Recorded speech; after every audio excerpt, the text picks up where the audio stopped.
I went to dinner with my in-laws at a restaurant and saw my wife walk in with another man. They didn't notice me right away. She was wearing the same dress we'd chosen together on a trip, that light blue fabric that, when she twirled, seemed to dance with her body.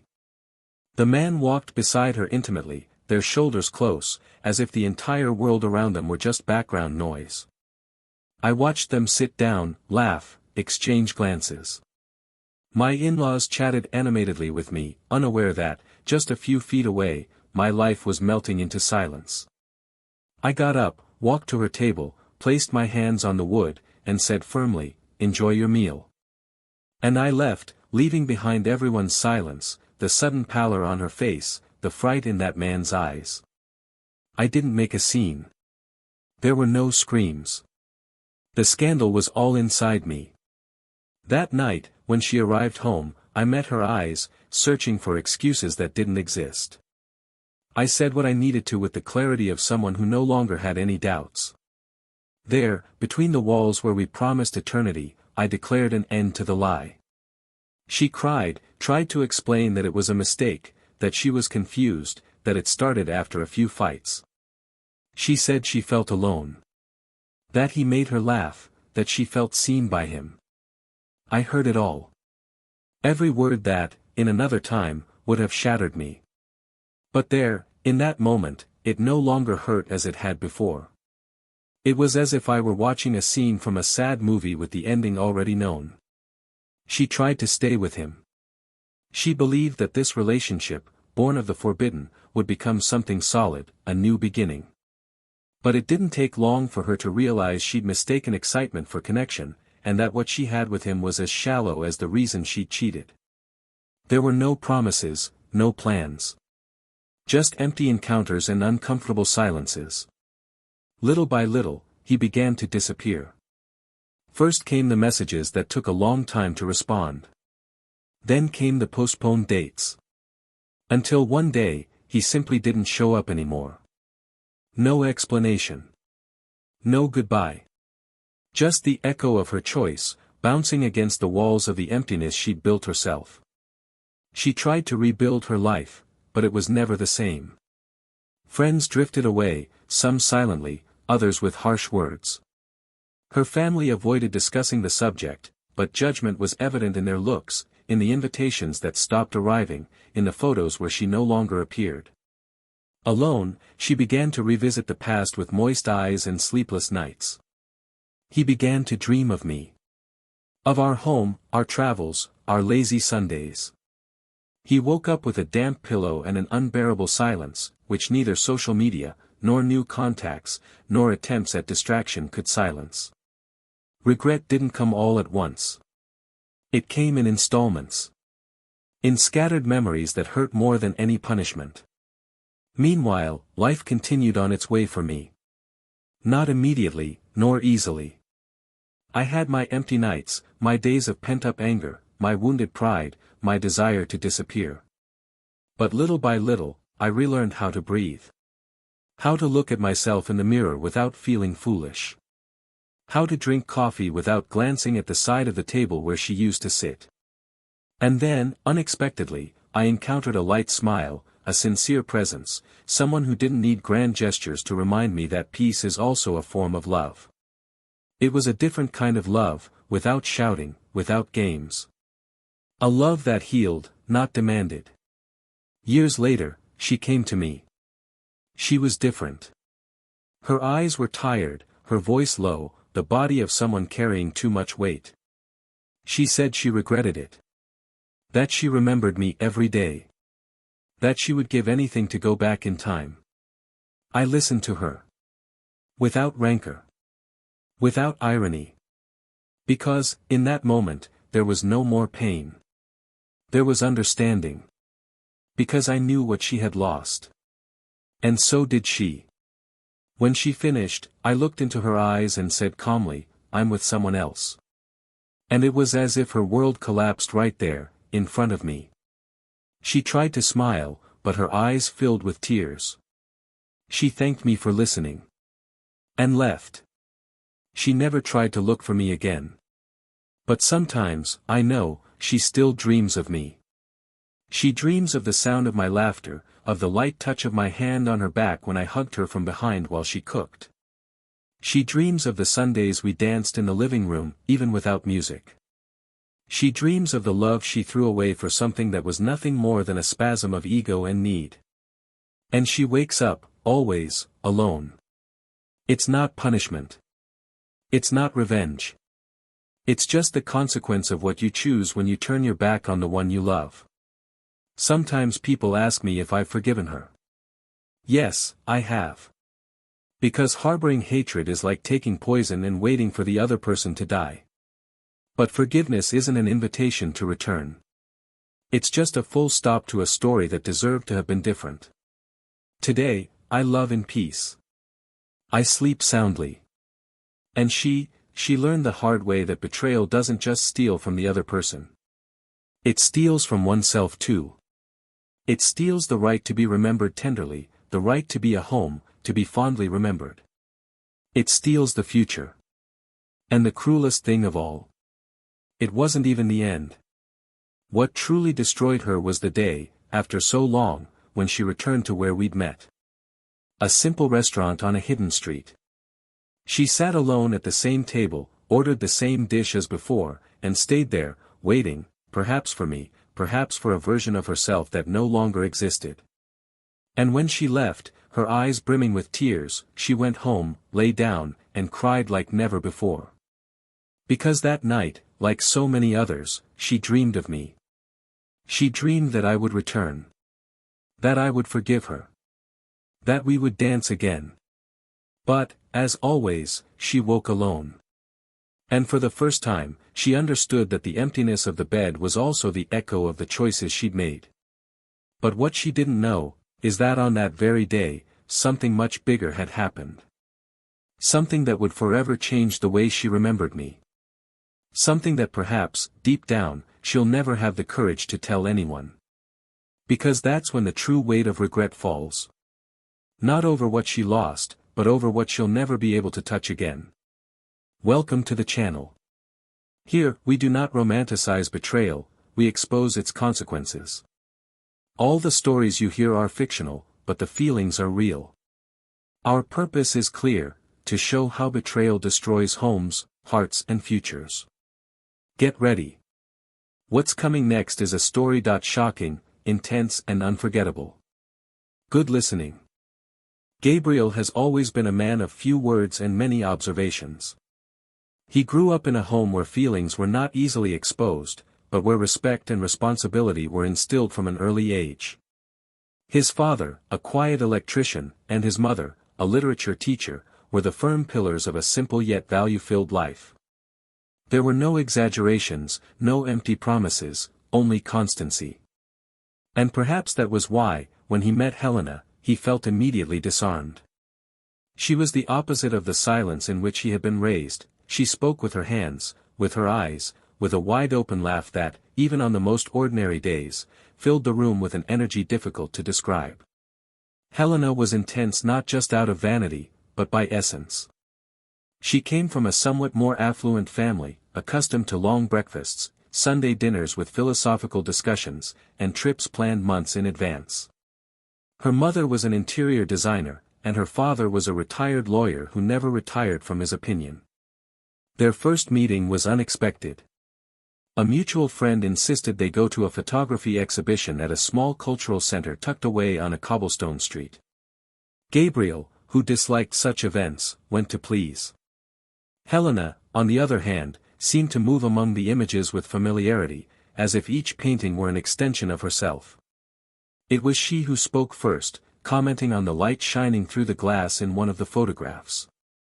Gabriel responded with discreet shyness, but there was a moment, brief and almost imperceptible, of connection. The conversation took off as if it had always existed, as if they had bumped into each other in a previous life and were simply picking up where they left off. Over time, the two built a relationship based on dialogue and mutual admiration. It wasn't a love of explosions, but of details. Of looking at each other and knowing what needed to be said, or what needed to be kept quiet. Helena charmed Gabriel with her spontaneity, and he made her feel safe with his constant presence and his calm way of listening to the world. They began living together in a small apartment with large windows and furniture they acquired little by little. Each piece had a story: the dining table found in a thrift store, the lamp inherited from Helena's grandmother, the chairs Gabriel refinished with his own hands.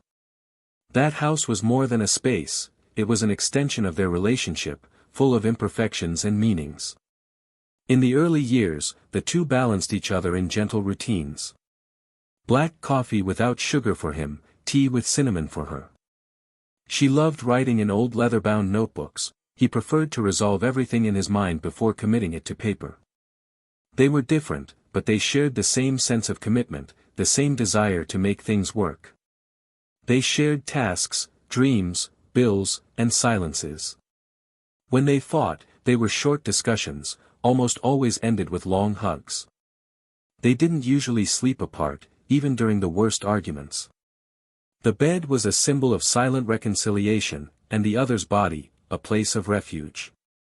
But, like any long-term relationship, time began to throw its own set of obstacles in the way. Responsibilities grew. Gabriel received an offer to take on more projects at the engineering firm where he worked, which demanded more and more from him. He would arrive late, exhausted, and sometimes with his head still stuck in calculations and schedules. Helena, for her part, immersed herself even deeper in the artistic world. She began exhibiting her own drawings in local galleries, was invited to collective projects, and earned a prominent place in discussion groups on art and culture. She was invited to cocktail parties, book launches, and dinners where conversations lasted until the early hours.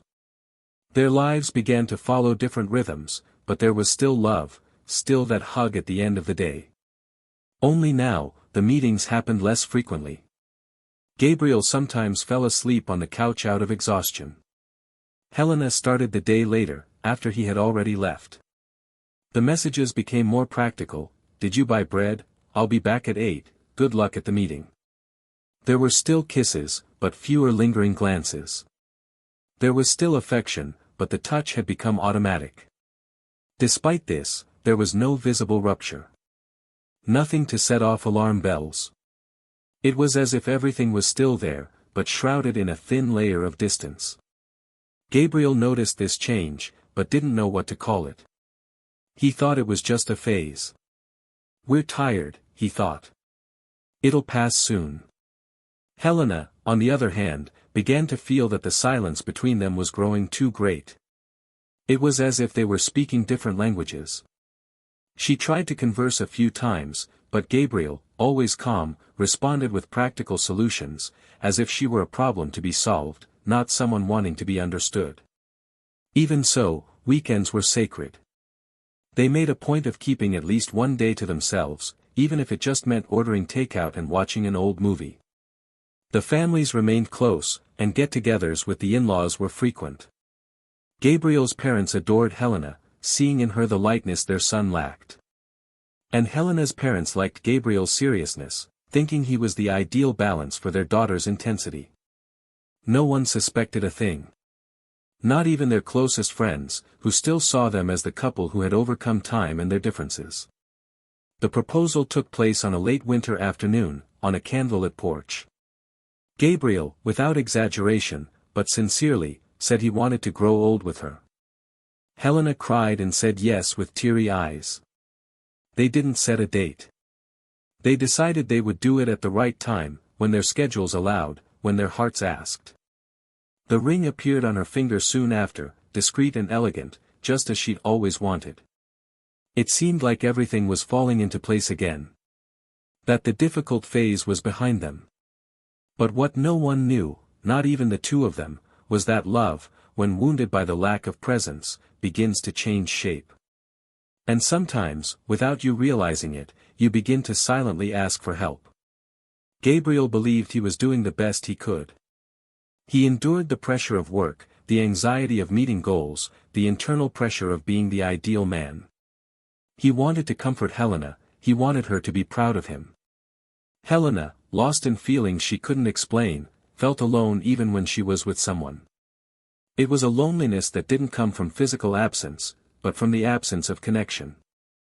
There were times when she looked at him and wondered if he was still the same man she fell in love with. Not because of him, but because of her. Because he had changed, because he now saw the world through different eyes, and she didn't know where that would lead her. But even with all these cracks, there was a solid memory between them of what they once were.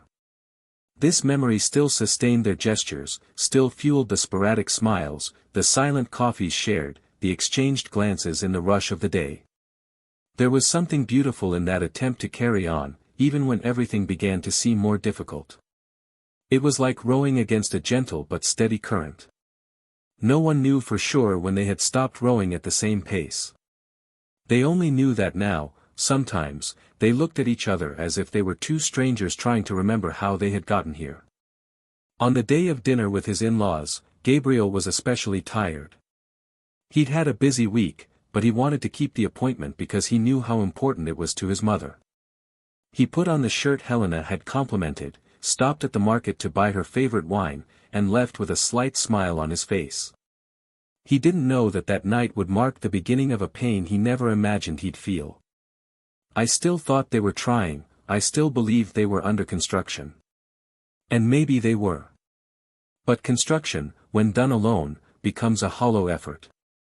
And what he didn't know was that sometimes, when love starts to hurt on one side, the other side starts looking for numbness where it shouldn't. The night hadn't truly begun yet.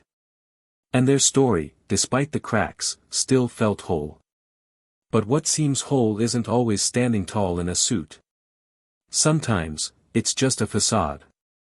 And in that restaurant, with the yellow lights reflecting off the wine glasses, something about to happen would bring Gabriel face to face with the hardest truth a heart can face. He just didn't know it yet. But life was about to teach him how much a second can change everything. It was a typical Thursday, the kind where the day seems endless and your body craves bed more than conversation. Gabriel left work later than usual, exhausted, but with that discreet disposition of someone who, even in his fatigue, carries the desire to keep what he's built afloat. On the way home, he stopped to buy a dry white wine, Helena's favorite. There was no special date, no elaborate plans. It was just another silent attempt at rapprochement, one gesture among many others he made without fanfare.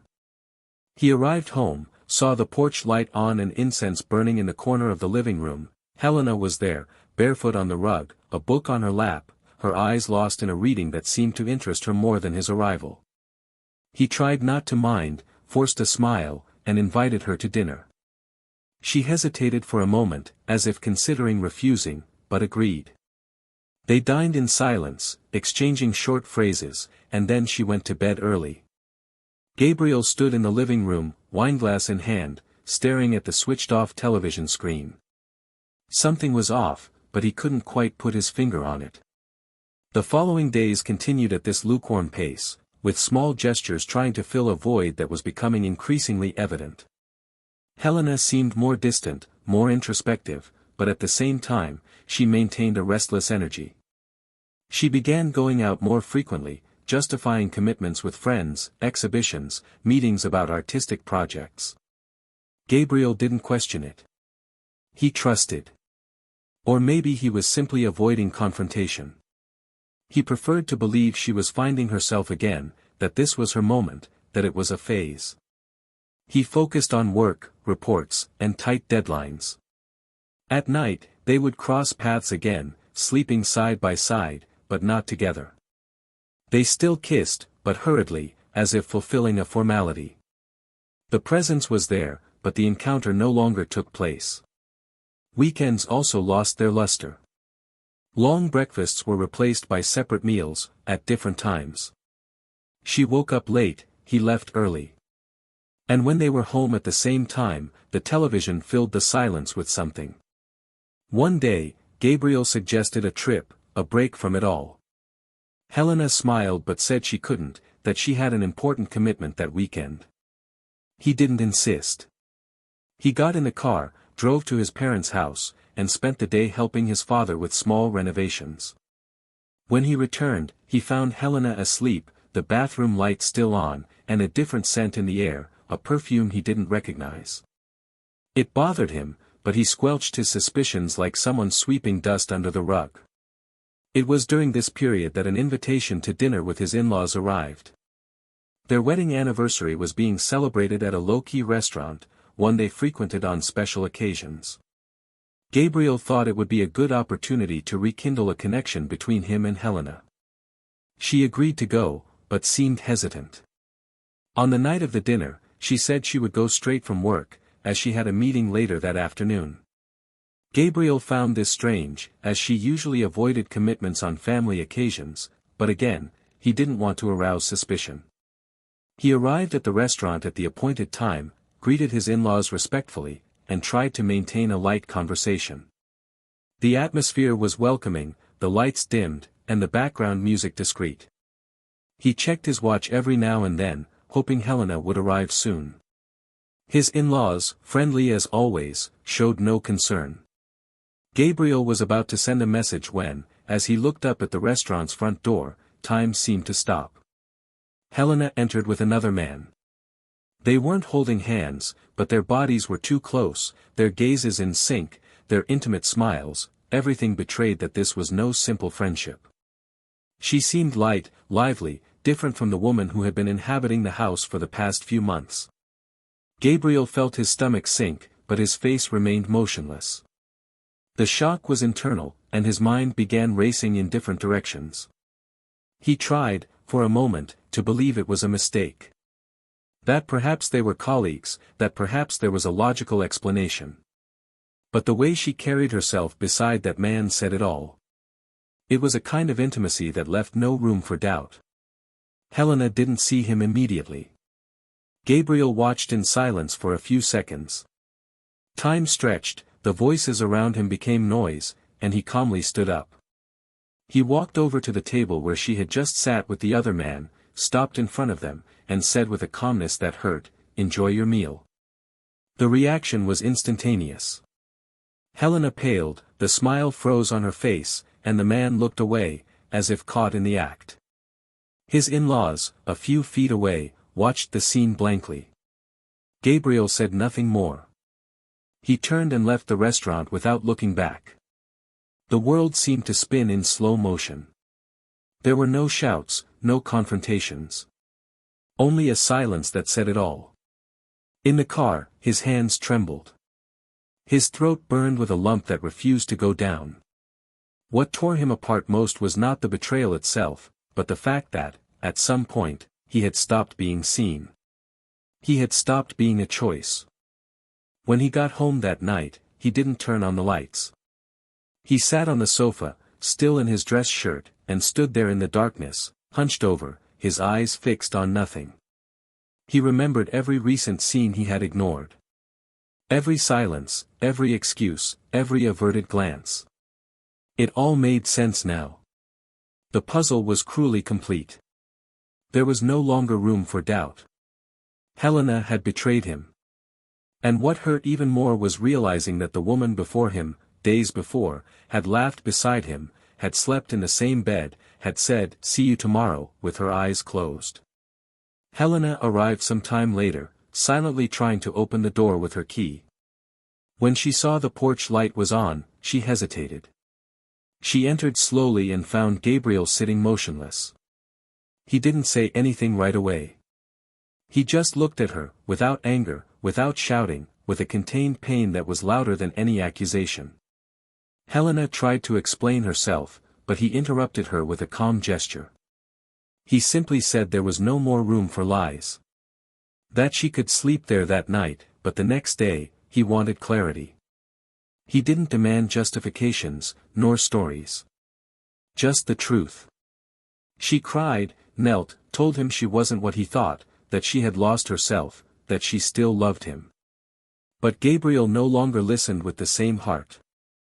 Something inside him had broken irreversibly. There was no way to mend what had been torn by betrayal. The house they shared, the objects they had bought together, the souvenirs on the furniture, everything now seemed like a stage set in a play where lies had taken center stage. He slept on the couch that night, not out of spite, but out of dignity. He needed a space that was still his. The next day, before leaving, he left a letter on the table. It wasn't long. It simply said he needed time and distance. That he was withdrawing not because he'd given up, but because he respected the love he'd had too much to allow it to die in such a humiliating way. He left the house quietly, without looking back. But inside him, a storm was brewing. And something about to happen soon would change not only the way he saw Helena, but everything he believed about regret, loss, and redemption. They were weeks of silence. Gabriel left the apartment the next day, taking only a backpack with a few clothes, his computer, and the silence stuck in his throat. He made no speeches, demanded no explanations, sent no messages.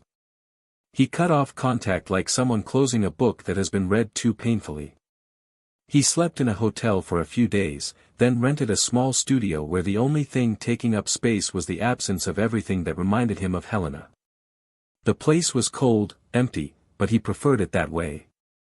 He wanted distance from the history that still pulsed in every corner of the old house. He needed to lose what was left to finally breathe. Helena tried to contact him.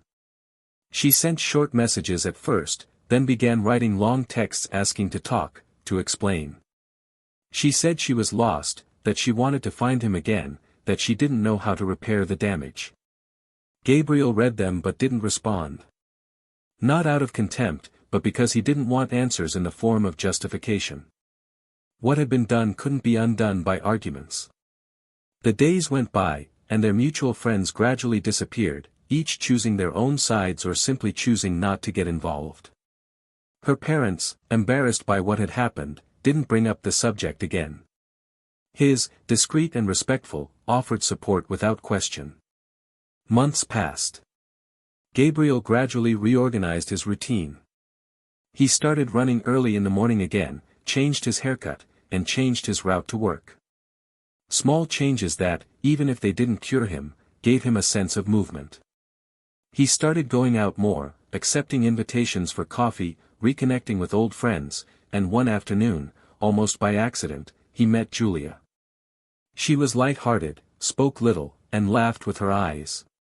She didn't ask too many questions, didn't want to know about the past, simply offered company. Over time, Gabriel felt something inside him begin to quiet around her. It wasn't urgent passion, it was a kind of peace he'd forgotten existed. Julia was presence, not noise. And he, for the first time in a long time, felt whole again. On the other side, Helena experienced the opposite. She tried to continue with the man she'd started the affair with, but the relationship quickly fell apart. There was no complicity, no building, just the remnants of a mistake. He disappeared after a few weeks, without even giving an explanation. She started going to the same places as before, but nothing seemed the same. Her friends drifted away or changed their behavior. The invitations diminished. People's gazes carried a silent judgment she couldn't bear. The early mornings became the worst time of the day. That's when she lay down, stared at the ceiling, and mentally relived every gesture, every word, every second leading up to the end. Regret came with a vengeance, but time wouldn't go back. It was too late for almost everything. It was a rainy afternoon when she appeared at the door of Gabriel's studio. He was returning from a meeting when he saw her there, soaking wet, hugging herself. He didn't say anything right away. He simply opened the door, let her in, and offered her a towel. She refused. She wanted to talk. She needed to talk. Gabriel sat on the sofa, crossed his arms, and waited. Helena remained standing, her eyes red and her face tense. She said she knew she had no right to be there, but that she needed to say a few things, even if he didn't want to hear them. She said she wasn't there to try to make amends, nor to apologize, although she wanted to, but to share a truth that had been consuming her night after night. Gabriel didn't react. He just continued to watch, with a calm that was almost cruel. Helena began to speak. Her voice was shaky at first, then firm, as if she'd rehearsed it all 1,000 times. He said that, in the final weeks of their relationship, she no longer recognized herself. That she had made an unforgivable mistake, yes, but now she realized it wasn't just the betrayal, it was not having spoken to him sooner. She said she hadn't betrayed him out of lack of love, but out of weakness, cowardice, and unresolved need. He said he'd lost himself trying to find himself again. Gabriel was still silent. Until she stopped, took a deep breath, and then said something that changed everything. She said that, after the breakup, she started dreaming about him almost every night. She said they were together again, laughing, holding hands, dancing in the living room like before. She said she always woke up with tears in her eyes and a tight chest. And that the cruelest thing of all was what happened after that. She revealed that one morning, after one of these dreams, she got up to get some water and saw something she couldn't explain in the reflection of the hallway mirror, herself, still, with a blank stare, murmuring Gabriel's name. He said this began to happen again. Some nights, she would wake up sitting up in bed, as if in another reality. She began writing down the things she remembered from the dreams, details she had never told anyone. Phrases he said, songs that played, gestures of his that only she knew. And then, she revealed that one night, she dreamed of Gabriel holding the hand of a woman she didn't know. He described the woman, straight brown hair, a sweet smile, calm eyes. He described the clothes she wore, the necklace around her neck, the way she held Gabriel's arm affectionately. He said that, in the dream, they were walking into a flower shop, laughing. Gabriel felt his body stiffen. That scene had happened 2 days earlier. He and Julia had visited a florist late that afternoon, bought flowers for her mother, and laughed exactly as Helena had described. He wore the same shirt from the dream. Julia wore the same light blue dress and necklace he'd given her. No photos had been posted. No messages, no comments. Helena couldn't have known. She stopped, her eyes now fixed on his, and said that night, when she woke from the dream, she went to the same flower shop, even without knowing where it was, just following her intuition. And, as she turned the corner, she saw Gabriel and Julia entering from afar, hand in hand. She didn't have the courage to approach. She stood there, watching the scene for seconds that felt like hours. She said that in that moment, she understood everything. She understood there would be no going back. That she had lost. Not only the man she loved, but also the chance to be remembered as something good. That now she was just a bitter memory, a scar. And that seeing Gabriel smiling with another woman, the way he no longer smiled with her, was the greatest punishment she could ever experience. Gabriel remained silent for a moment. Then he stood, walked to the window, and took a deep breath. He said that for a long time, he'd wanted her to feel the weight of what she'd done. But that, hearing all that, he felt neither revenge nor pleasure. He felt pity. Not for her, but for everything they could have been. He said he forgave her because carrying a grudge was too heavy. But that forgiveness wasn't an invitation to start over. It was simply the final point in a story she herself chose to end. Helena nodded, tears now falling silently. She said she understood. She hadn't expected anything else. But she needed to say all of this because the silence was destroying what little she had left inside her. Gabriel then approached, picked up one of the wet leaves from the floor, one that had fallen from her bag, and said simply that he hoped that, someday, she, too, would learn to forgive herself. Helena smiled, a sad smile, and left the apartment without looking back. Outside, the rain had stopped. And for the first time in a long time, she felt like the world would go on, even without him. But inside her, a part of her would never stop dreaming of what she'd lost. And perhaps she would never sleep peacefully again. During the days following that last conversation, Gabriel felt a different silence within himself. It was no longer the emptiness that screamed, nor the noise of doubt or sorrow.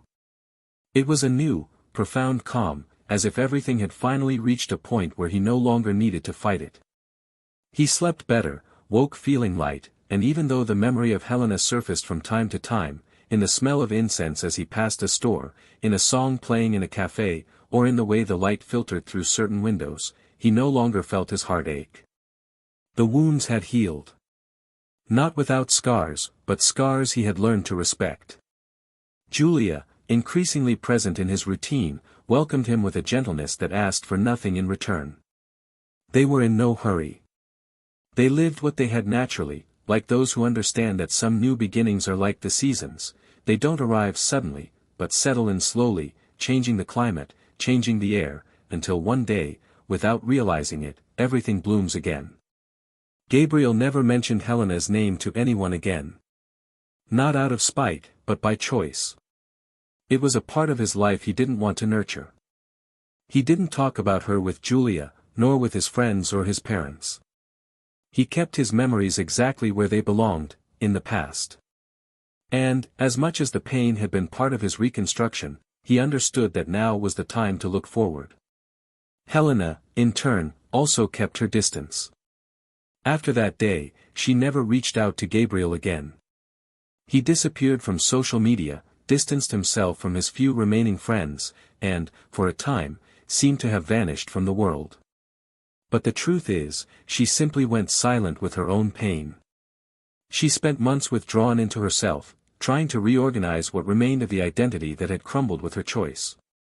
She began attending therapy sessions, writing in old notebooks, recording stray thoughts, painful memories, and some attempts to understand herself. She moved apartments, donated most of the things she shared with Gabriel, and returned to walking the streets that used to be theirs, now trying to reclaim every corner, every landscape, every piece of the city that was once the scene of a love she had destroyed.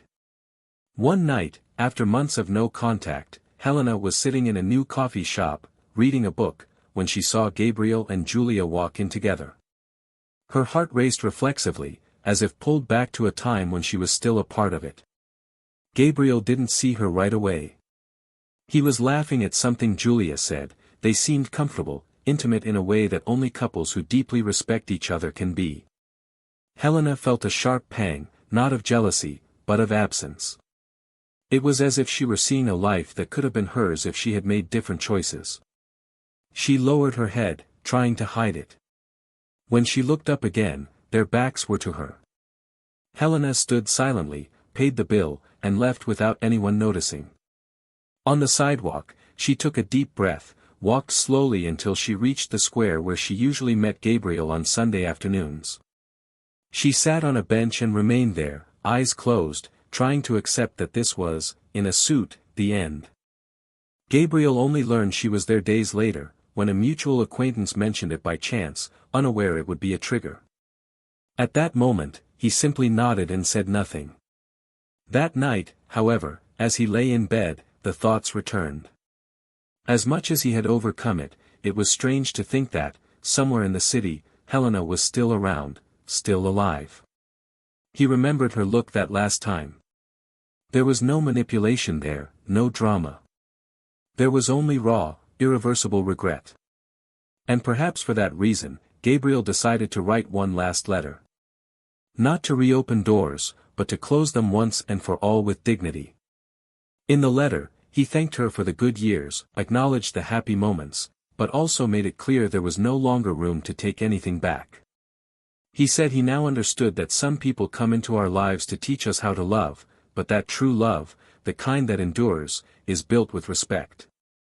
And that, as much as she was part of his story, she would no longer be part of his future. He sent the letter without waiting for a reply. Months passed. Julia became his partner not only in his personal life but also in small creative projects they began developing together. She was a designer, and together they created a small brand of handmade products. Gabriel sketched the concepts, Julia created the artwork. The business grew slowly, lovingly. They divided their time between work and short trips to quiet places. Life, now, was easy. One night, while packing boxes for a local fair, Gabriel found, in the back of one of the drawers, an old photograph of him and Helena, one taken at a film festival, early in their relationship. He looked at it for a few seconds, smiled wryly, and tore the photo in half. Not with anger, but with peace. He placed the pieces in a box with other waste paper and continued packing alongside Julia, who laughed at something insignificant. That, for him, was freedom. Helena, on the other hand, was surprised by something she hadn't expected. One afternoon, walking through a more secluded park, she crossed paths with Gabriel's older sister, who was with her children. It was a brief, polite encounter, but fraught with awkwardness. His sister, with her usual politeness, greeted her with a forced smile and soon ended the conversation. Helena, however, felt the impact. He realized, in that brief moment, how much he had become an unwanted subject. And it weighed differently. Until then, she thought the pain was just between her and Gabriel. But now she understood she had lost something greater, the respect of an entire network of people who loved her, who welcomed her, who rooted for her. And perhaps this was the worst punishment, the absence not only of love, but of fond memories. There was no longer a place where she was remembered fondly. What remained was silence and absence. On one of those empty afternoons, alone at home, Helena decided to reopen a box she had stored in the back of her closet. Inside were old letters from Gabriel, exchanged notes, photos, event tickets. Everything had been carefully stored for years. She began reading the letters one by one, silently reliving each line, each phrase, each gesture. She cried. Not the desperate cry of someone wanting to go back in time, but the resigned cry of someone who finally understands there is no going back. That was a finished story. A story in which she was the protagonist of her own downfall. She took out one of the old notebooks she used to write in and, for the first time, wrote to herself. Not to Gabriel. A letter in which she admitted her failure, but also declared her commitment to rebuilding herself, even if alone. Gabriel never knew about that letter. Or the box. Or the visits to the square. And perhaps I never would. Because, at certain moments in life, what falls apart doesn't need to be put back together. It just needs to be accepted as part of a cycle that's ending. Months later, he and Julia moved to a more remote, quieter neighborhood. The business they started together gained momentum, and their routine as a couple transformed into a life built with patience, respect, and ease. Little by little, they began to talk about marriage, without rushing. The idea was to do something intimate, with close friends and family. Nothing grand, just something that celebrated what they had built together. Gabriel was a different man now. Not just because he loved again, but because he had learned not to beg for love where it should be given spontaneously. One afternoon, sitting in a cafe with Julia, watching the street through the window, he felt a peace so great he barely recognized it. It was as if, finally, everything was in place. Julia mentioned the plans for the new house, and he responded with a smile. In that moment, he knew this was the fresh start he'd always sought. A love that didn't need to shout to be understood. A love that arrived after the storm, without promising blue skies every day, but with the certainty that, even on cloudy days, there would be shelter. And Helena, on some city street, might still dream of him. Maybe she still sees him in the unfamiliar faces of the crowd. Maybe she still writes in notebooks that will never be read. But deep down, she knows, the love she lost can never be replaced. Because it wasn't just Gabriel she lost. She lost the version of herself that existed beside him. The woman who was truly loved, intensely respected, seen with admiration.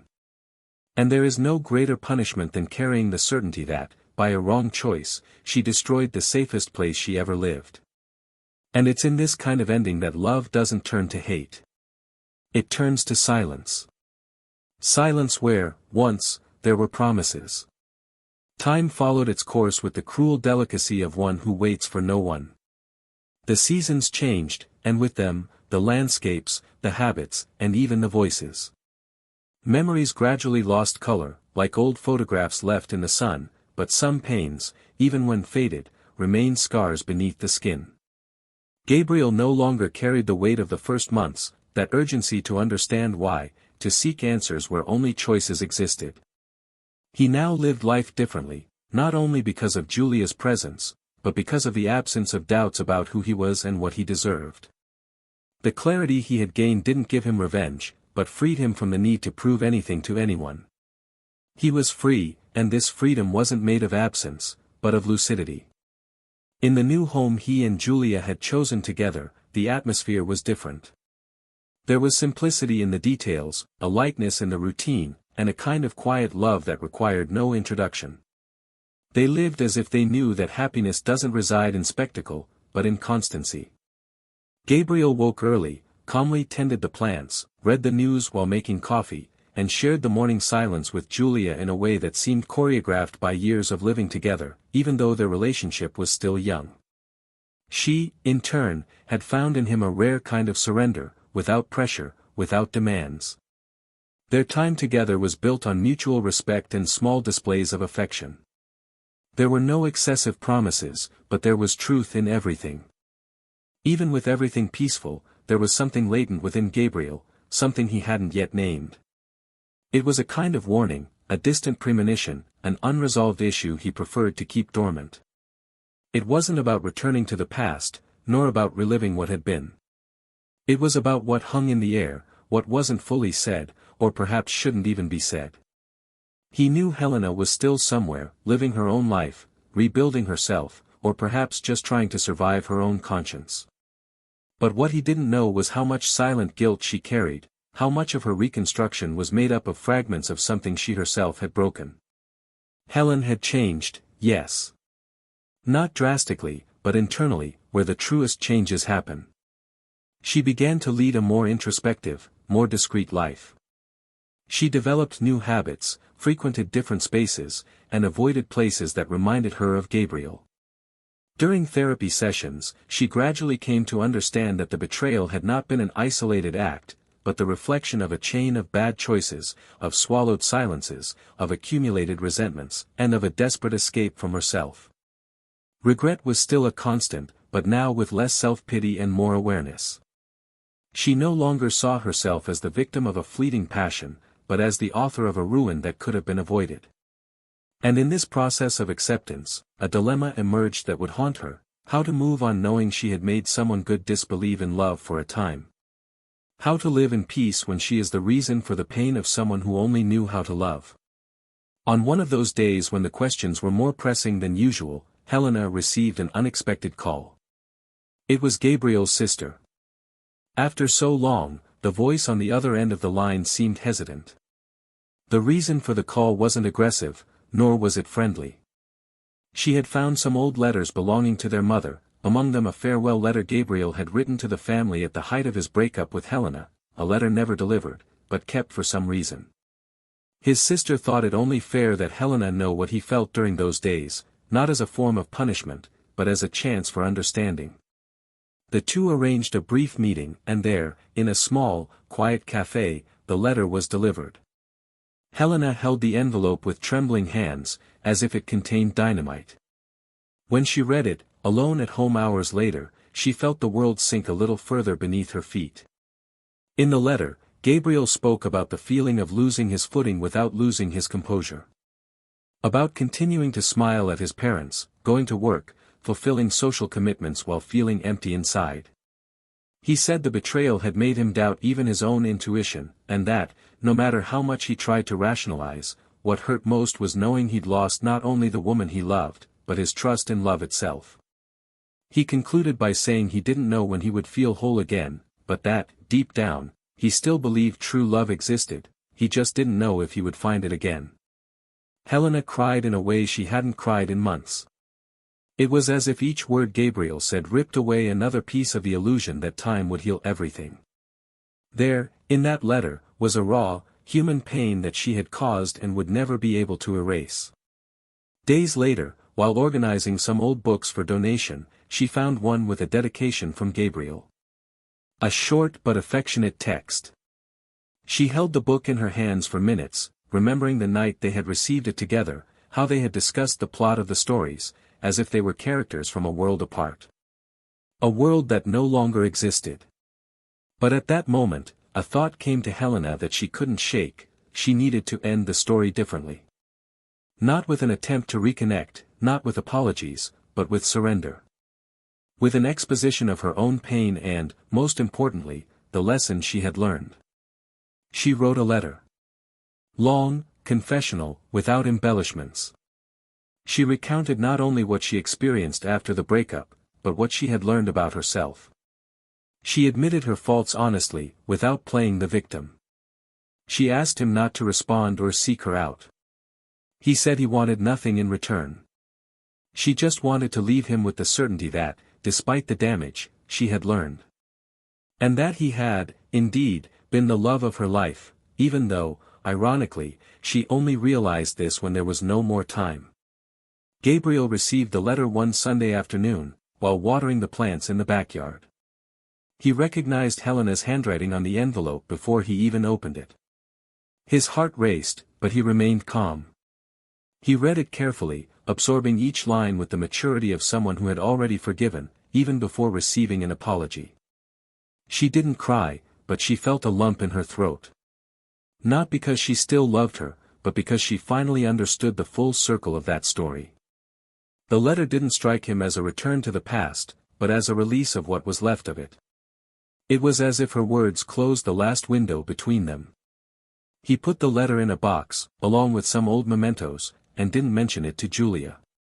Not because he was hiding anything, but because he knew it was his alone, a chapter closed with dignity, the way he always deserved. That night, as he lay beside Julia, Gabriel looked at her for a few seconds before closing his eyes. There was a peace there, a kind of silent, unwavering love. That was where he wanted to be. And now, more than ever, he knew that was where he belonged.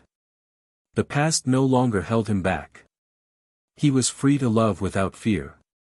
And Helena, even from a distance, knew this. She knew that history no longer included her. But there was something no one could take from her, regret transformed into maturity. Pain transformed into learning. And, above all, the certainty that, although she hadn't been given the right to start over, she had become a better person, precisely because she had been forced to look at what she had destroyed. She was no longer the same woman. And that, even if silent, was a step. A slow but necessary step, to move forward with dignity, even if alone. Autumn arrived with a calm that seemed to herald a new cycle, not only on the calendar, but in each of their lives. The wind blew more steadily, and the tree branches, now nearly bare, seemed to whisper of inevitable transformations. Gabriel observed these changes almost contemplatively. He was no longer the impatient man he'd been before, nor the one seeking answers to pains that had already been resolved. His presence was now firm, stable, like someone who had become a rock shaped by time. His days with Julia were simple, and this simplicity was what fulfilled them most. They shared their routines with ease, needing no grand gestures to feel loved. Every touch, every exchange of glances, every shared silence was more than enough. And perhaps that was the main difference between that old love and the one he experienced now, the absence of noise. It was a peace that didn't need to be sustained by grandiose promises. It just was. Julia, for her part, had also changed. She had realized, over time, that the silence she sometimes encountered in Gabriel wasn't empty, but deep. She didn't demand confessions, didn't press for explanations, but offered space. She knew he was coming from a wounded place, but she also realized there was enough love there to move forward. Little by little, he began to open up more, allowing her to occupy the spaces that had previously seemed closed off. It was no longer just a relationship, but an ongoing construction, where each brought their own bricks and cracks, but unafraid to show their imperfections. Therein lay the beauty of their relationship, in the authenticity of being who they were, without the need to mold themselves to fit the other. One night, during a simple candlelit dinner they'd improvised due to a power outage, Gabriel shared something he'd been keeping to himself for a few weeks. He told Julia that he'd received a letter from Helena. He didn't hide the details, didn't soften the intensity of the content. He said she'd unburdened herself, expressed regret, and acknowledged everything she'd experienced and lost. Julia listened in silence, her eyes fixed on his, but without a trace of insecurity. When he finished, she simply asked if it had shaken him. He replied no, that, in fact, he felt a kind of peace after reading it. That he realized, with the letter, that he had truly moved on. Julia simply smiled and, holding his hand, said she was glad he'd managed to close that door. There was no jealousy, no accusations, no discomfort. Just a sincere exchange between two adults who knew exactly where they stood. Across town, Helena sat in a small bookstore, nestled among wooden shelves and the sweet smell of freshly brewed coffee. She was silent, a book open on her lap, but she wasn't reading. She was lost in thought, trying to make sense of what she still felt. She had learned a lot about herself in the past few months, and even though she hadn't yet managed to build a new relationship, she knew she was no longer in ruins. She was a woman who now carried her mistakes as markers of a past that had transformed her. She thought of Gabriel with less pain, with less urgency. She still missed him, of course. But now it was a different kind of longing, for the version of herself that only existed with him. This longing was the one that hurt the most, the longing for herself. An acquaintance passed by the bookstore and recognized her. He was a former college classmate, someone she knew only superficially but with whom she maintained a certain mutual respect. They sat down by chance and began to chat. Between light topics and banal exchanges, he mentioned that he had seen Gabriel at a recent event, accompanied by a charming woman, and that it was beautiful to see how peaceful he seemed. Helena smiled, not with irony or disguise, but with the acceptance that only time teaches. She didn't say much in response, simply saying it was deserved. And there, in that casual conversation, she understood that part of the process of moving on is knowing how to listen to someone else's happiness without tearing herself apart. A few days later, Gabriel was surprised by a call from Helena's father. The number appeared on the screen, and for a moment, he hesitated to answer. But he did. The voice on the other end was calm, respectful, but filled with emotion. He said he knew perhaps he shouldn't be calling, but that he felt the need to thank her. Thank her for the time she'd been in his daughter's life, for the man she'd been, and for everything she'd learned after the pain she'd caused. He said Helena had changed, that she'd become more mature, more aware, and that part of that change was due to the story they'd shared. Gabriel thanked her for the words, but made it clear he held no grudges, and that time had already healed the wounds. Helena's father ended the call with a simple request, that if they ever crossed paths again, he would look at her with respect, even if only for everything they'd been. Gabriel promised. And, for the first time, he felt that perhaps a future reunion without pain would be possible, just with the dignity of someone who had accepted the end with maturity. Life went on. Time didn't care about unfinished stories or unresolved pain. The days continued, the leaves fell, smiles renewed. Gabriel and Julia traveled to the countryside, to a small inn hidden among the hills. There, far from the hustle and bustle of everything, they lay in hammocks, walked trails, and shared silences that said much more than words. On a night when the sky was especially clear, Gabriel proposed. Not with a ring, not with prepared speeches. He simply said, looking into her eyes, that he wanted to grow old by her side, that he wanted to build a whole story. Julia responded with a long, calm kiss, as if the yes had already existed long before the question. Meanwhile, Helena was participating in a writing workshop at a cultural center. She had begun writing about feelings, loss, and rebuilding. One of the texts was chosen for a public reading. She took the stage with her heart racing, read each word with restrained emotion, and, upon finishing, received a respectful applause. As she stepped off the stage, a woman approached and said that her words had touched something very deep, that she had never heard anyone describe regret with such humanity.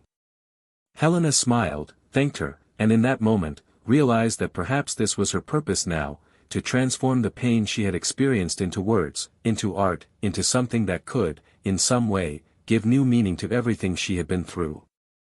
Helena and Gabriel's paths, even though separated, followed parallel paths of evolution. Neither sought reunion, but both knew that, at some point in time, they might cross paths again. Not as an attempt to return, but as two beings who had walked through dark alleys and, somehow, learned to return to the light. What they had experienced could not be erased, but it also no longer needed to be carried as a burden. It was now part of who they were. And amidst it all, a question persisted, silent, like a distant echo: to what extent can one wrong choice define someone's entire life? Or is there still a path to becoming a better person, even after a mistake? Helena and Gabriel seemed to have found, each in their own way, the answer, not with words, but with actions. And perhaps that is the most honest answer anyone can give to life. The wedding was simple, intimate, and unpretentious. Gabriel and Julia chose an outdoor venue, surrounded by trees and attended only by the people who truly played a part in rebuilding their lives. There was no luxury, but everything exuded meaning. Julia walked toward him in a light dress, smiling with her eyes even before reaching the makeshift altar set between two flowering ipe trees. Gabriel waited for her with serenity and certainty, the kind of certainty that only arises after experiencing the abyss. When they exchanged vows, they didn't promise perfection, but a commitment to truth, respect, likeness, and the resolve to never allow the silence between them to become an abyss. As the sun sank below the horizon, bathing everything in golden hues, Gabriel looked at Julia with the completeness of someone who finally understood what it meant to love peacefully. The past was absent in that moment. No shadows, no bitter memories. There was only a new beginning. A new cycle with deep roots and unexpected flowers. A few months after their wedding, Gabriel found a letter addressed to him at the gate of their house. There was no visible sender, just her handwritten name, in a handwriting he immediately recognized. Helena. He hesitated for a moment, but decided to open it. The letter asked for nothing. It was a farewell. A direct but emotional text, in which she explained that she had decided to leave the city, to start over somewhere else, far from everything that kept her trapped in past mistakes. She said that writing was now her way of life, that she had published a book of short stories based on feelings she had experienced herself: love, guilt, redemption. And that among all the characters, one in particular carried traces of Gabriel, not because of the pain he caused, but because of the beauty of what he represented. She concluded by saying that she didn't expect a reply or any more meetings. She just wanted him to know that somehow she had found a way back to herself, even without him. Gabriel read the letter carefully, sitting under the shade of a tree in the backyard. The silence around him seemed to match the depth of the words. When he finished, he carefully folded the paper, placed it inside a book, and put it on the shelf. It was no longer an open chapter. It was simply a memory that could now exist without causing harm. There was dignity in that goodbye, there was awareness. And that, for him, was enough. That evening, when he told Julia about the letter, she listened calmly, showing no surprise. She simply held his hand and said that sometimes people make irreversible mistakes, but that they can still learn to live with them. And that forgiving doesn't mean going back, but allowing both to move on. Meanwhile, in a small rural town, Helena was giving her first interview to a local radio station. The book had gained notoriety for its profound treatment of human feelings. The host asked about her inspirations, and she answered sincerely. She said each story was a piece of her, that the characters were born from experiences that transformed her life. She didn't name names, didn't provide details. But when she spoke of regret, her voice trembled for a second. She said some decisions we carry forever, even if the world has forgiven us. And that writing was her way of apologizing to the universe for her wrong choices. Leaving the studio, she walked to a nearby square and sat on the central bench. It was her new habit, observing people, imagining lives, inventing narratives. During one of these observations, she saw a couple smiling and laughing as if nothing else existed. She didn't cry. She simply smiled with sweetness and respect for the scene. And for a brief moment, she wished she would never again be able to destroy something so beautiful. Gabriel and Julia, over time, became a reference among their friends for their calm, their unhurried way of life, and the way they spoke with their eyes. They opened a studio together, blending art and architecture, and transformed it not only into a business but also into a space for creation, exchange, and affection. They welcomed people from all over, and on each wall hung a piece of the journey that led them there. They weren't seeking recognition. They sought meaning. And both had that in spades. One day, while tidying one of the shelves, Gabriel found a small box containing old photos, forgotten papers, and among them, a letter Helena had sent long ago. He read it in silence, as if paying respect to a tomb, and then looked at Julia and said that, even with everything, he was grateful. Grateful because without all that, he might never have learned to love that way. Time didn't erase what had been experienced. It merely reorganized memories. Helena continued writing, published 2 more books, and was invited to lectures, workshops, and gatherings. She became a reference in emotional literature. In every room where she spoke, there was someone who saw in her not a broken woman, but someone who had the courage to rebuild herself. But she knew, deep down, that none of this could erase what was lost. No romance, no matter how beautiful, could replace the true love she let slip away. And that, no matter how painful, was what kept her firm in her decision to never hurt anyone like that again. In the years that followed, Gabriel built a life where love wasn't an event, but a constant state. He and Julia didn't need to prove anything to anyone. They lived as accomplices, partners who shared the burden and the affection. There was never a lack of a lingering, good morning, a mid-afternoon hug, or an I'm with you, spoken with the eyes. When their children came along, they created a home where love was the central value, not as a speech, but as a practice. Gabriel's presence was constant, attentive, and Julia, now also a mother, continued with her usual lightness, teaching that true strength lies in kindness. And so the story continued, not with far-fetched endings, but with a destiny that respected every choice made. Helena, far away, learned to live without being loved the way she once was. Gabriel, close to what matters, understood that love, when true, requires no effort to exist, only dedication to endure. And Julia, with her quiet sweetness, proved that the most powerful love is not the one that rescues you from the depths, but the one that keeps you afloat even when everything tries to sink you. If you've come this far, with a heavy heart or a reflective mind, leave your thoughts on this story in the comments. Your opinion is essential for this space to grow and continue to touch more people with stories like this. If you haven't subscribed yet, take advantage of it and subscribe to the channel now. Here, each story has a purpose, to provoke feelings, reflections, and above all, to remind us that true love never arises from lies. This story reminds us that betrayal doesn't just destroy relationships. It breaks promises, hollows out our eyes, erodes memories, and tears us from the more beautiful versions of ourselves when we truly loved. Cheating isn't just choosing someone else, it's choosing to abandon yourself, abandon respect, and plunge into an abyss of consequences that almost always return with double the weight. On this channel, we reiterate, we do not support any kind of betrayal. What we defend is the love that builds, the respect that sustains, and the truth that liberates. Until the next story. May it also transform.